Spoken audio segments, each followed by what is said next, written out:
Jean Le Rond d'Alembert naît à Paris en novembre 1717 et meurt en octobre 1783. Il n'a que 24 ans lorsqu'il rentre à l'Académie des sciences et 10 ans plus tard, avec Denis Diderot, il participera à la publication de l'encyclopédie ou dictionnaire des arts, des sciences et des métiers. Bonjour Olivier Granier. Bonjour Claude. Tu es professeur de physique en classe préparatoire, PC étoile, au lycée Jacques Decour à Paris.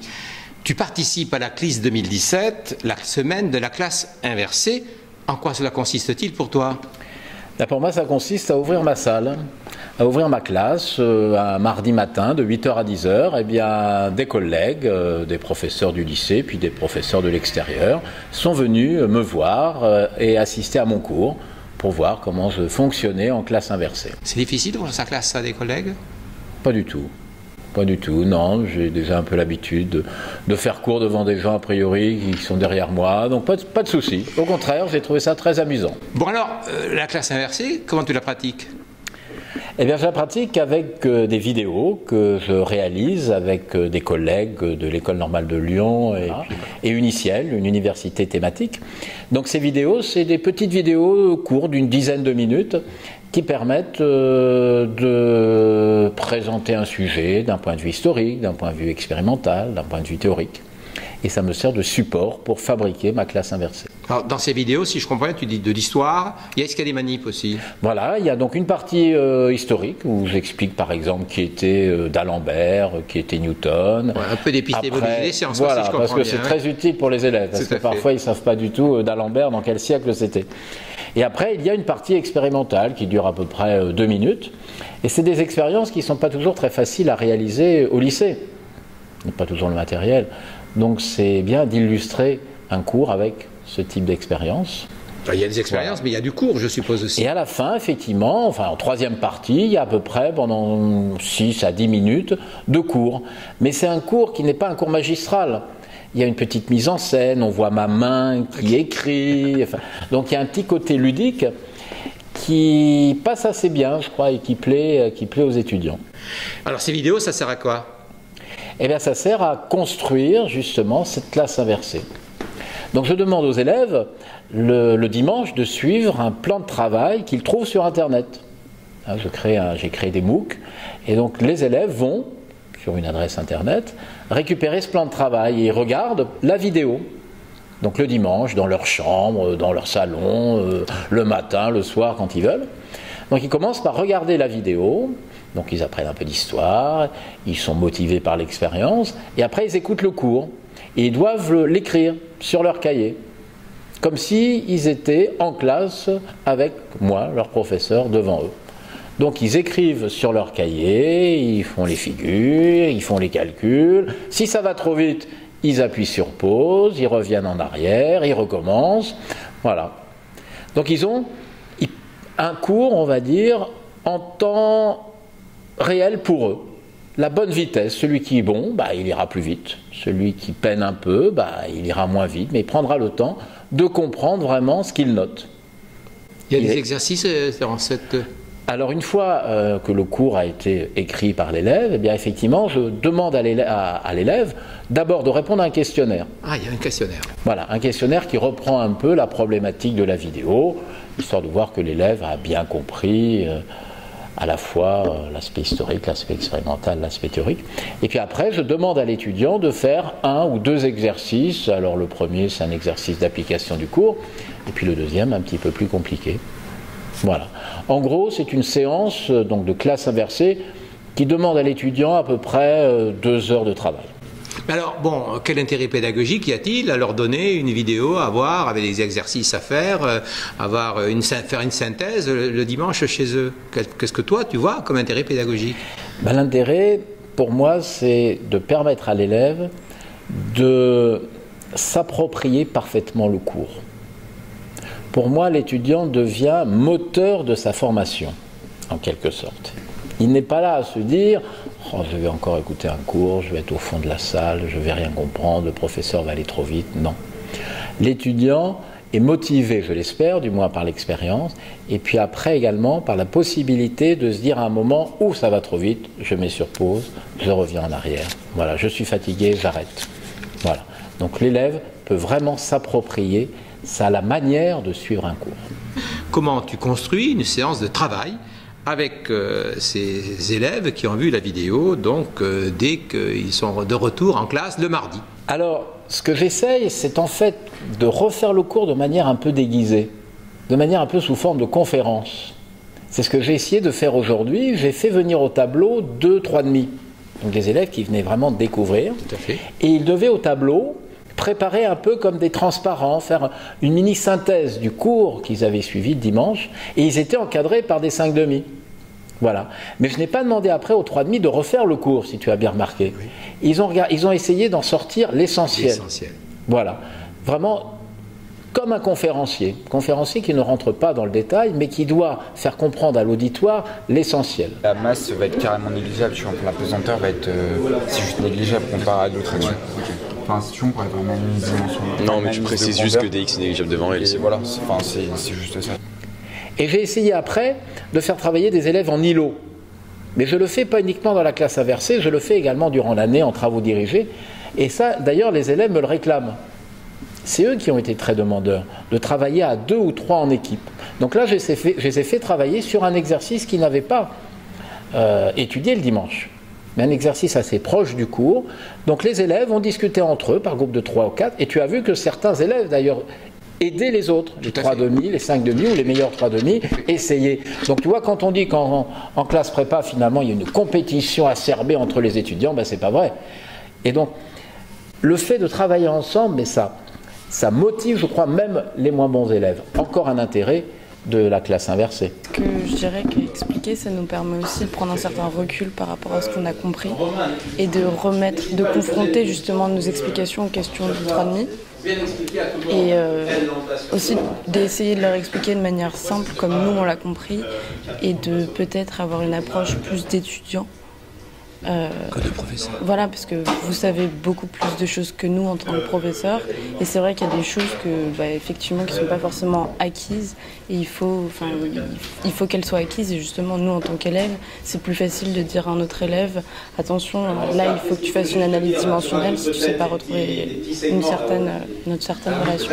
On se sent peut-être en plus grande confiance. Peut-être, je pense, oui. Enfin, il faudrait demander aux 3,5, mais je pense. Mais vous-même, parce qu'en fait ensuite il y a la colle, il y a le professeur qui est derrière. En colle, je trouve que c'est vraiment beaucoup plus simple de traiter un exercice sachant qu'on l'a déjà expliqué, parce que tout simplement on l'a compris, on l'a déjà expliqué, et la colle finalement c'est un travail c'est un travail d'oral, donc d'explication, et on doit faire parvenir un certain message entre guillemets au jury le jour du concours ou aux colleurs pendant l'année et leur expliquer justement aussi clairement que si on l'expliquait à nos 3,5 attitrés. Alors après, sur la séance d'après par exemple, et ben là je reprends le fil traditionnel du cours. C'est-à-dire que j'ai fait un complément de cours. Donc là, j'étais au tableau. Mais les élèves, je pense, sont moins surpris puisqu'en fait, c'est des compléments. Ils savent, j'espère, l'essentiel. Voilà, on refait un exercice. D'accord. Voilà. Donc je ne fais pas de la classe inversée tout le temps. Ça ne serait pas possible. Déjà en classe préparatoire, faire de la classe inversée, je pense que ça en a surpris plusieurs. Est-ce que c'est sérieux d'ailleurs de faire ça en classe préparatoire ? Je ne te pose pas la question. Non, mais moi j'ai entendu ce genre de choses, bien sûr que c'est sérieux, et les élèves me montrent que c'est sérieux, parce que les élèves ils aiment ça, je crois, vraiment. Et le mercredi, ils ont vu une nouvelle vidéo, si je comprends. Alors le mercredi soir, là je leur ai demandé de regarder une vidéo pour le cours du lendemain. Mais là, ils n'avaient pas le temps, de nouveau, de passer chez eux 2 heures. Bon. Donc, je leur ai juste demandé d'écouter l'introduction historique, de regarder les expériences, et puis rapidement la théorie. Et là, j'ai fait un cours, on va dire, traditionnel, mais néanmoins, je pense, motivé par cette vidéo. Donc, et le dimanche d'après, ils ont regardé la 3e vidéo. Voilà. Ce qui fait que j'ai pu faire vraiment tout un cours construit sur ce qu'on appelle les ondes mécaniques, grâce à mes vidéos et à cette technique de la classe inversée. Donc, pratique hybride. Pourquoi as-tu décidé de ne pas faire toujours des cours magistraux traditionnellement en classe préparatoire aux grandes écoles? C'est un peu ce qu'on fait, non? Il y a plusieurs années, effectivement, le cours magistral, c'était ce que tous les professeurs, j'imagine, faisaient. Mais moi, j'ai une classe qui est très hétérogène. Très hétérogène, j'ai 35 élèves. Les meilleurs vont peut-être intégrer l'école polytechnique, l'école normale supérieure, et les moins bons ne seront peut-être pas admissibles à un cours CCP. Donc c'est très difficile à gérer. Donc faire un cours magistral qui va plaire à tout le monde, ce n'est pas possible. Soit je perds la moitié des élèves, ou soit l'autre moitié s'ennuie. Voilà, donc il a fallu faire autre chose. La classe inversée est une solution, mais les îlots également, ou le fait de faire venir également un 5,5 au tableau, permet également de motiver à la fois le 5,5, parce que faire un cours c'est pas facile, hein, donc le 5,5 doit se concentrer, et puis les 3,5 ils sont contents parce qu'ils se rendent compte de là où ils peuvent arriver, parce qu'ils voient que le 5,5 y arrive, donc ils se disent mais moi je vais y arriver. Donc classe hétérogène, classe inversée adaptée. Les élèves disent également on apprend parfois un peu mieux avec les pairs entre nous. T'en penses quoi? Ça, je crois que c'est tout à fait vrai. Et vraiment, ils me le disent à chaque fois. Mais même une fois, ils m'ont dit, mais finalement, on préfère que ce soit un élève qui aille faire l'exercice parce que parfois, il est plus près de nous, il comprend mieux nos erreurs. Voilà. Et je le fais souvent. Bonjour Robin. Vous êtes en train de faire des mails à vos copines là? Non, absolument pas. En fait, vu que je suis un 5,5 et que ça, c'est du cours, plutôt que de rester à regarder du cours, je peux aller sur Internet et chercher des choses à faire. Soit des exos, soit des sujets de concours, ou revoir un point de cours en particulier. Et vous voyez un cours qui est en lien avec ce qui se fait en ce moment ou bien? Oui, là par exemple on avait un doute sur la démonstration sur les 3 méthodes pour montrer l'énergie d'un électron élastiquement lié, enfin dans un pic potentiel infini.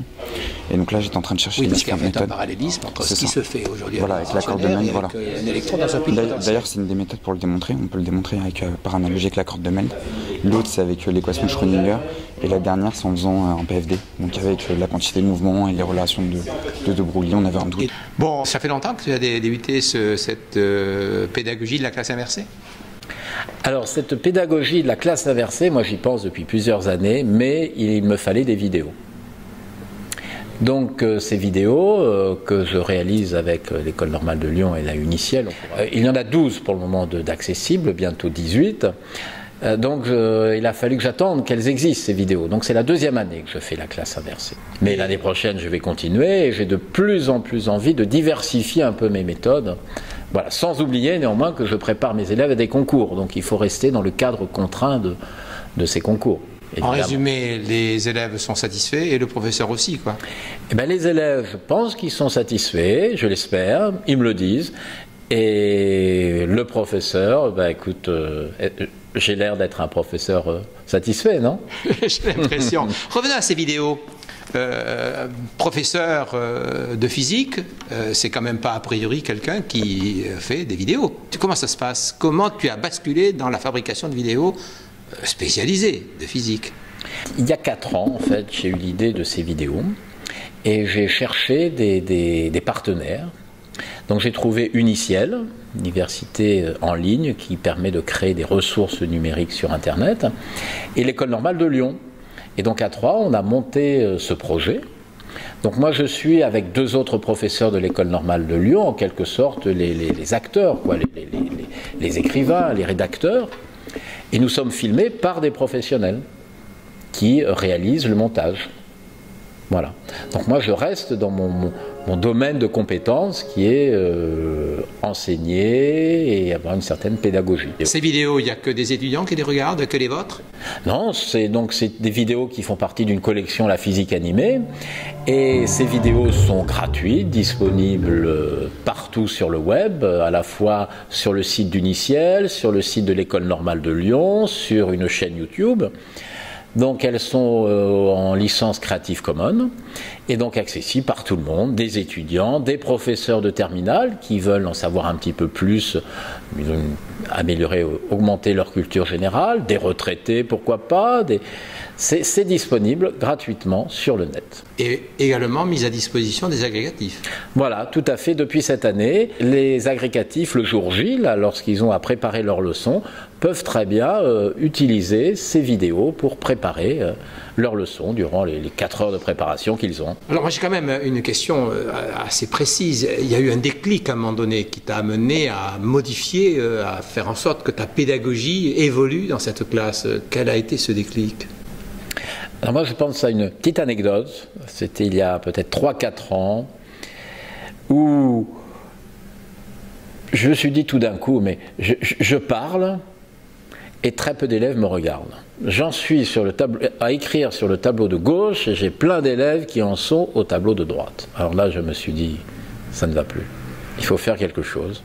D'où l'idée de me dire, bien, donnons aux étudiants des moyens aussi bien sur Internet, des ressources sur Internet, ou bien des vidéos, ou des polycopiés, pour que chacun avance à son rythme.